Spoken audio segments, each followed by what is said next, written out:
Bene data bakundwa b'umwami Yesu Kristo, mwese abakurikira izi nyigisho tubahaye ikaze mu biganiro bya SAVEUR DIVINE. Ibi biganiro mu bitegurirwa n'abavuga butumwa bwiza batandukanye, akaba ari umuhamagaro ugendera ku ijambo ry'Imana byanditse mu gitabo cy'ubutumwa bwiza uko bwanditswe na Matayo ibice 24 umurongo wa 14. Kandi ubutumwa bwiza bw'ubwami buzigishwa mu isi yose ngo bube ubuhamya bwo guhamiriza amahanga yose, nibwo imperuka izahera ko ize. Ibi biganiro mubikurikira ku channel ya YouTube yitwa SAVEUR DIVINE. Tubifurije kugubwa neza. Imana Data ari nayo So ibaha umugisha.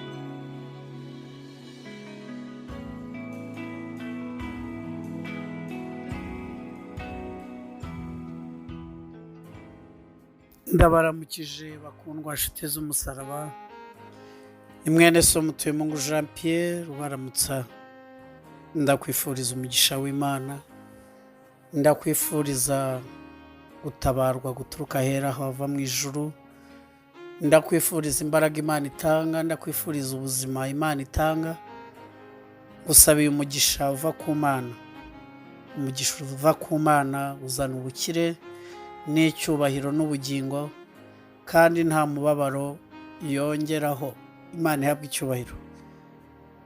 Ndagushimiye cyane wowe udahwema kudukurikira no gusangiza ubu butumwa bwiza abandi muziranye. Zo ni inshingano z'umukristo wamaze kumenya inshingano ze, no kuzana abandi, no guhumuriza abandi, no kubereka inzira ijya mu bwami. Dushimiye rero abatambutse muri iki cyumweru, kandi turimo turasoza iki cyumweru, tuzongera kuwa mbere. Turabashimiye cyane abakozi b'Imana batubanjirije, ndetse nanjye nje kugira ngo dusozanye iki cyumweru. Murankundira rero dusome ibyanditswe byera bituyoboye. Koreka tubanzirize dusome muri Matayo ibice byaho 18, dusome umurongo wa 19. Kandi ndababwira yuko ababiri muri mwe nibahuza umutima mw'isi wo kugira icyo basaba cyose, bazagikorerwa na Data wo mu ijuru. Kuko aho babiri cyangwa batatu bateraniye mu izina ryanjye, nanjye mba ndi hagati yabo. Amen. Munkundire nongereho n'aya yandikiwe Abaheburayo ibice byaho 10, noneho dusome umurongo wa 24. Kandi tujye tuzirikana ubwacu kugira ngo duterane ishyaka ryo gukundana n'iry'imirimo myiza, twe kwirengagiza guteranira hamwe nk'uko bamwe bajya bagira, ahubwo duhugurane, kandi uko mubonye urya munsi wegera, muba ariko murushaho kugenza mutyo. Amen. Hanyuma turasoreza mu byakozwe n'intumwa, igice cyaho ni icya mbere, hanyuma dusome n'umurongo waho wa 14. Handitse ijambo rivuga ngo abo bose hamwe n'abagore na Mariya nyina wa Yesu na bene se bakomezaga gusengana umutima uhuye. Amen. Umutima uhuye, gusengana umutima uhuye bikabyara ibisubizo, bikabyara gutabarwa. Niryo jambo rituyoboye. Kuva muri Pasika twavuze urugendo rwa Pasika, uko Kristo yapfuye akazuka, tuvuga uko yiyeretse intumwa ze, hanyuma nyuma yo kubategekesha umwuka wera abategeka kutava i Yerusalemu kugira ngo barindire ibyo Data yasezeranije. Arangije abakurwamo, arazamurwa, nabo basubira i Yerusalemu. Luka wakurikiranye aya makuru, ni Dr. Luka wakurikiranye, wakoze ubushakashatsi akurikirana aya makuru, niwe wayatwandikiye mu byakozwe n'intumwa. Arandika ngo nuko bavuye ku musozi ubwo abigishwa be, hanyuma na Mariya nyina wa Yesu na ba bagore bandi, hamwe na bene se ba Yesu.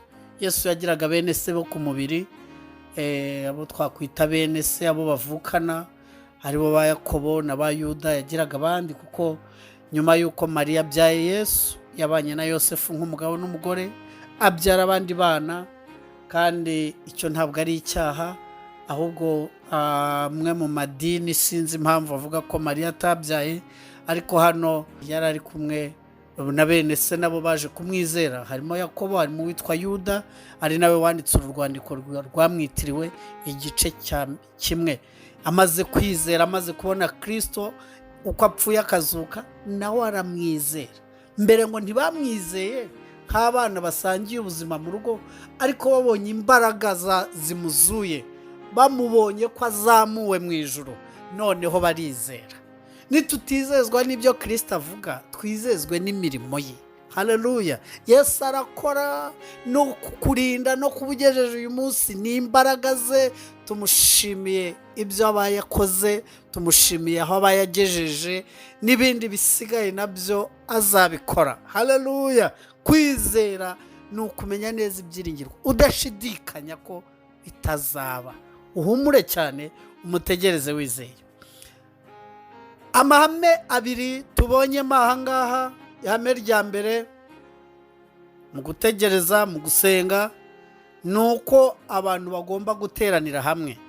Bibiliya irerekana ko muri Matayo, ni Yesu wayavuze aya magambo, aravuga ngo ndababwira ko babiri nibateranira hamwe.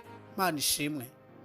Uwandikiye Abaheburayo we aravuga ngo twe kwirengagiza guteranira hamwe. Nyamara ibyo binaniye benshi kubw'impamvu z'akazi, kubw'impamvu zitandukanye z'ubuzima.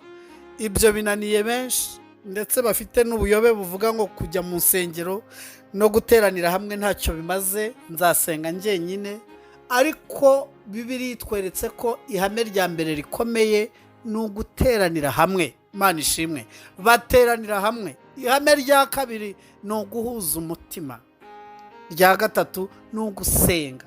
Bakoze ibyo bintu bitatu, bahurira hamwe. Tugira bene so musengana, bazima, batayobye, batakujyana mu byaha. Imana ihabwe icyubahiro. Ababiri baruta umwe. Iyo umwana niwe, ushobora kunanirwa gusenga iminsi 3, ushobora kunanirwa gusenga 2, ariko iyo muri kumwe n'abandi mwayasenga mukabishobora. Hame rya mbere, shaka abantu musengana no gutera imbere. Abantu bajya mu makoperative no mu bindi, no mu mabanke, no kugira ngo umuntu atere imbere mu by'umwuka, agomba kugira abo bafatanya, abamurera, abamusindagiza, abamutwaza, abamukomeza n'abamuhumuriza. Bateranira hamwe, bahuza umutima, barasenga. Dutegereje umwuka wera, dutegereje umwami wacu ko agaruka. Ni ihame ridakuka ko tugomba kurushaho guteranira hamwe, tugaterana ishyaka ry'imirimo myiza, kindi tugasenga ariko duhuje umutima. Bibiliya iravuga ngo ndababwiza ukuri ko data azabumva ari mu ijuru. Imana ibahe umugisha, Imana ibanezeze. Mugire umwete wo guterana no gusenga no guhuza umutima. Ibisigaye byose Mwuka wera azabazaho, n'umugisha Imana itanga uzamanuka mu rugo rwawe niba muhuje umutima. Imana ibanezeze.